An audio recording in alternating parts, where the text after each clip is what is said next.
All right, so first, if you would introduce yourself. Hey, I'm Ford. I'm a clothing seller, designer, stylist to some extent, and I do wardrobe for some things. Yeah. What initially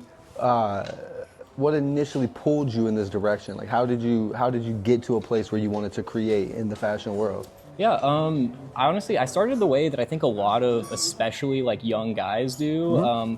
When I was in high school, my older brother started getting into clothing. He was into like Stone Island and stuff like that. Sure. So I kind of got my start with Supreme. Like Yep. that was back then. It was just like throwing on a Supreme T-shirt and a pair of jeans. I was like, "Yep, that's the outfit. That's like the one, yeah. That's it." They were cooking back then. Yeah, exactly. And I got into like Grailed and all the like aftermarket stuff, and I was just spending hours. I was in my algebra classes just on Grailed the whole time. Yeah. And that sort of made me like fall in love with things because I would go through, I'd find an item and I would be curious about it. So I'd go find like the actual runway that it was from and Yeah. like, look through the rest of the show. Start diving deep into it. Yeah, exactly. Like things just really started to inspire me. And at the time, I had wanted to study history and become a history teacher because Yeah. that was like the one like core subject or whatever that really drew me from school because everything else kind of just It was But not interesting. yeah, around that time I decided that I wanted to do fashion design. So I went to college for fashion design. Okay. I went to Baylor University of Wow. all places. Yeah.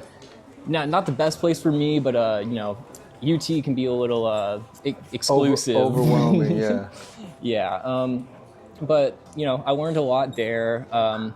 When I graduated, I didn't want to go work for some large corporation that was just Sure. like spitting out clothes because I think that, I've been dealing with secondhand clothes the entire whole time. time I've been interested in clothing. To Yeah. me, that's like reducing waste in that way is important. It's not Yeah. just like a catchphrase or whatever. I knew people who went and worked for Fashion Nova directly out of college, and I just couldn't do that. It didn't speak to you. Yeah, so I will went into- say I have a couple Fashion Nova things that my wife got me, and I still got them like 10 years later. Oh, I'm impressed that they're still around. It was like one was a like an all over Virgin Mary Saints hoodie, Oh, hell yeah. and it made no sense. And to this day, like it still hits. Like I'll bring it out sometimes and be like, "What? That's so fucking dope!" It's just one of these things. Like I didn't even shop there. Like she just found it. You know? Yeah, but An hey, anomaly, I guess. if it works for you, then Yeah. But yeah, so after that I went into retail like immediately. I was working at a store over on East 11th Street called what's it called again? Charm School Vintage. Yep. That also counted as my like internship. I was like a special project. I assisted with doing all the buys and everything whenever we'd have people come through with big bags of clothes.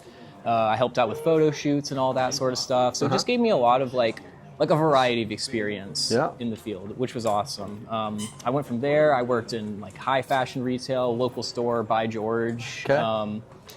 It was another interesting experience, but Sure. again, like I always had issues with upper management. Yeah. I was always a little like I talked a little too much, I was a little too vocal with my opinions, and I've always been that way. But after that, I moved over, worked for Second Street, the massive Yeah. corporation. They're everywhere. I was like I helped open up a new store and everything. So it was just more experience, regardless Sure. of it being stressful. But as of like last summer, I've just been selling stuff on my own. Yeah.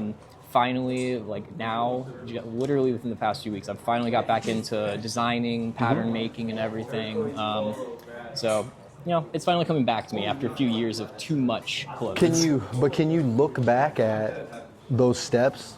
Baylor, first your brother and the Supreme stuff, then Baylor, and then the first stores all the way to Second yeah, Street, yeah. and see the roadmap, how it all informed where you're at creatively in this present and state. I'm also like a very like nostalgic driven person. Like I like reminisce on things a lot. So I am kind of always drawing those connections of like, oh wow, if I hadn't ended up here, if I hadn't met this person, I wouldn't be where I am today. I wouldn't, become interested in this new brand or whatever. I think it's really important to be able to trace things like that, whether it be a personality trait or something all the way back through your life, because it just, helps you with your own self-awareness. And yeah, when you see, if you pay enough attention to the pattern, then you'll know what you need next. yeah, well, and you also just can realize that you are going somewhere, that you're not Yeah. stuck. I think it's very easy to get very like, oh, like nothing's happening, oh, I'm just working retail, like I'm not.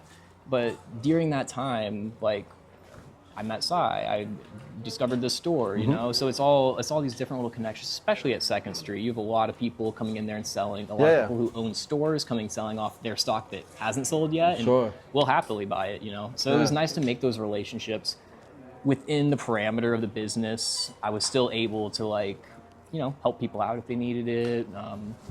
We donated a ton of clothes, so sometimes we'd have like houseless people come in, and I'm just like, dude, take these shoes. I got so much stuff. Even some of the stuff that's like cheaper, I'll just take it off. You can count that as a loss. It doesn't matter.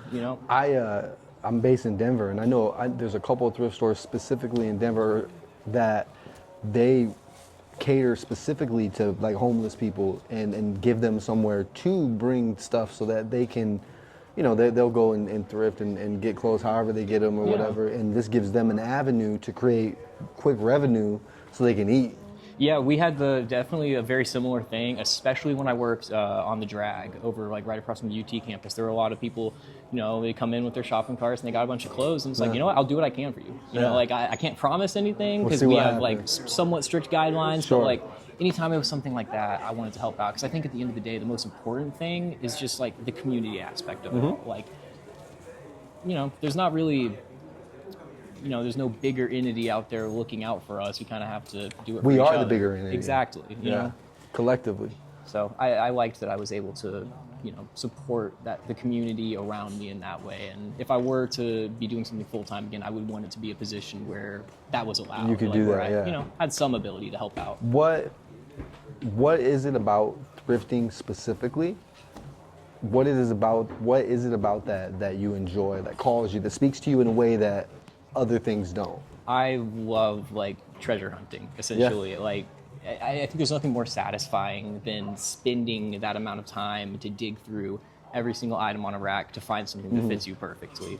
I do it outside of clothes too. Like currently I've been rebuilding a bunch of my old like Lego sets and stuff to sell them online, because there's a market for that. There's a market for everything. Like if I need a little extra money, sure. Yeah. So that's a whole bunch of just digging through bins of bricks just to find like the right one. Stuff, and it reminds me of being at the Goodwill bins, And that's just, I don't know, something about it is so addictive to me, and it just captures me. We grew up super poor. I was the youngest of 5, single parent. Dad died when I was really young. And so that's how we got clothes. It's what we did. That's how we got our furniture, pans, all of it, right?